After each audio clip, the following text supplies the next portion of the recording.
रेखा जैन, गांधीधाम। गुरुवर नमस्तु। महाराज जी, ये पूछ रहे हैं कि पति पत्नी जब पूजन करते हैं तो उनके बैठने का भी कोई क्रम है क्या, दाएं बाएं?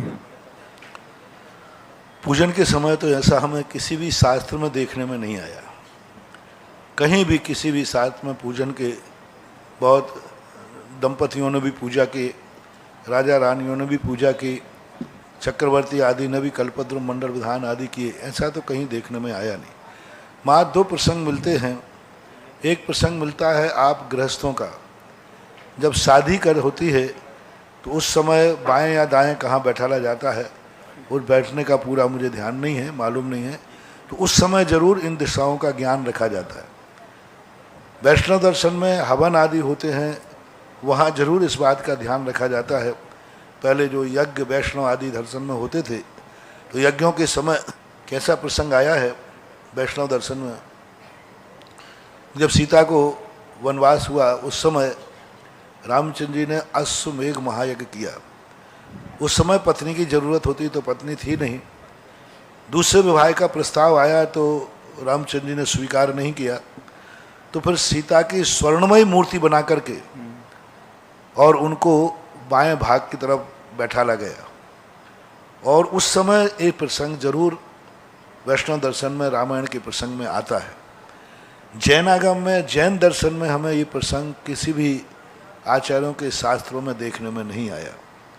अब लोक व्यवहार की अपेक्षा आप लोग करते हैं तो कोई बात नहीं, धार्मिक विचार से तो कोई अच्छी बात नहीं। दूसरा प्रसंग एक मिला नीति शास्त्र में कि हमेशा छोटे को बाएं तरफ चलना चाहिए, उससे गुरु की कृपा, गुरु की एनर्जी, गुरु का जो ताकत है वो ज़्यादा मिलती है। और शिष्य जो है विनयशील होता है।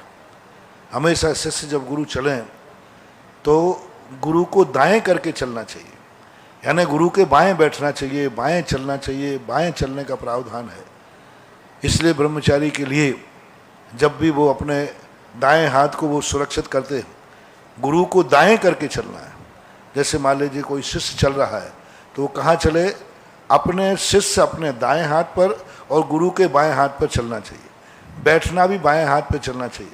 यदि स्वाध्याय आदि कर रहा है तो वाम पक्ष की तरफ बैठता है तो उसको विद्या सुगमता से मिलेगी, गुरु की कृपा विशेष मिलेगी, एनर्जी विशेष मिलेगी, क्योंकि गुरु हमेशा दाएं भाग से अपने आप की शक्ति ग्रहण करते हैं और वाम भाग से उनका निष्कासन होता है। तो इसलिए शिष्य के लिए ये जरूर नीति शास्त्र में मिला, नीति शास्त्र की बात कर रहा हूँ, कि उसको वाम भाग के संबंध स्थान का ध्यान रखना चाहिए।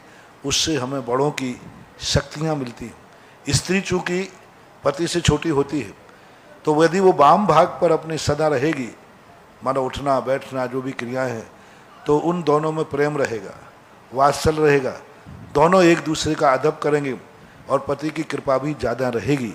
ये लॉजिक हो सकता है रहा हो, और इस प्रकार की स्थिति को बनाया गया हो तो शायद ये परिणति रही हो, लेकिन कोई लॉजिक हमें देखने में नहीं है।